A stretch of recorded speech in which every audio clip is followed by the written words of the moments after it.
Sabe, um único gesto, um objeto arremessado no campo, isso poderia ter resultado em multas pesadíssimas, em jogos com estádio vazio, mas não foi o que aconteceu. A gente vai entender agora como uma ação rápida, pensada, pode simplesmente reescrever o destino de um clube na justiça desportiva. Vamos lá, então. A história começa num momento de pura tensão, sabe? Um jogo de futebol importante, placar empatado e, de repente, um único objeto vira o centro de uma crise que poderia ser gigantesca. O palco é o Allianz Parque. O jogo, Palmeiras contra Cruzeiro. O placar, 0-0. Dá pra imaginar o clima, né?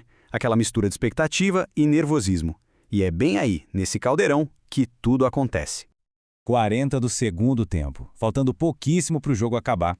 A frustração de alguém na arquibancada vira uma ação. Uma garrafa voa e atinge o goleiro Cássio. Na hora, claro, os jogadores do Cruzeiro ficam revoltados, mas o interessante é que até os próprios torcedores do Palmeiras ali perto reagiram porque eles sabiam o tamanho do problema que aquilo podia causar. E aqui, olha, a gente tem que parar para pensar no lado humano da coisa. A fala do Cássio é muito forte. Ela nos lembra que não se trata só de uma regra do jogo que foi quebrada. Ele já tinha tido uma concussão, então o impacto, o susto, o risco ali foi muito real e perigoso. Pois é, o incidente aconteceu. E agora? A bola sai do campo e vai para o campo jurídico. A grande questão para o clube da casa, no caso o Palmeiras, era: quais são as consequências legais de um ato como esse? Essa é a pergunta de R$ 1 milhão. E a resposta está lá no Código Brasileiro de Justiça Desportiva, o famoso CBJD. E segundo o código, as coisas poderiam ficar bem feias para o Palmeiras. O clube estava literalmente numa encruzilhada. E essa encruzilhada tinha dois caminhos muito claros. De um lado, a punição. Multas que podiam chegar a R$ 100 mil e, o que é pior, a perda do direito de jogar em casa por até 10 partidas. Imagina o prejuízo. Do outro lado, um caminho que levava à isenção total de qualquer culpa. E aqui que a história tem uma virada. O ponto-chave para entender esse caso não é o que aconteceu, o arremesso da garrafa, mas sim o que o Palmeiras fez nos minutos seguintes. A agilidade foi tudo. O clube agiu como um relógio. Primeiro, e isso é muito importante, com a ajuda de outros torcedores, identificou na hora quem arremessou. Segundo, levou essa pessoa direto para o Juizado Especial Criminal, o GCRIM, que já fica dentro do estádio. Terceiro, registrou o boletim de ocorrência ali mesmo, no calor do momento. Cada um desses passos foi uma peça fundamental no quebra-cabeça para evitar a punição.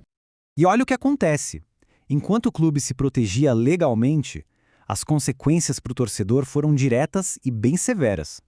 Ele foi banido pelo clube e teve o CPF bloqueado no sistema de venda de ingressos. Ou seja, a responsabilidade saiu do CNPJ do clube e foi direto para o CPF do indivíduo. Bom, com todas as cartas na mesa, vamos ver qual foi o placar final dessa história. O resultado definitivo tanto para a instituição, o clube, quanto para a pessoa que jogou a garrafa. Vamos lembrar desse número: 10.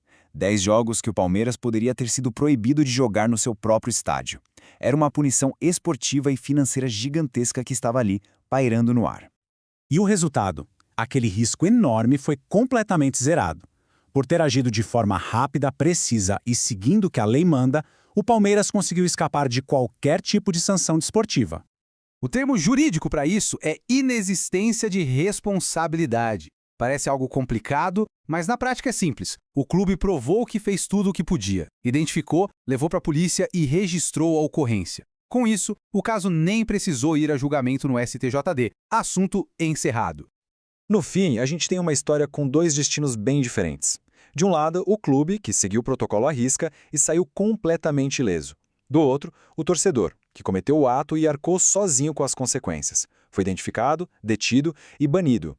A responsabilidade mudou de mãos. Isso tudo nos leva a uma reflexão importante, né? Esse caso mostra um manual bem claro de como os clubes podem e devem agir para se proteger.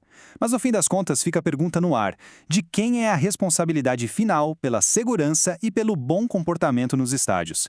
Uma questão que, com certeza, continua no centro do debate sobre o nosso futebol.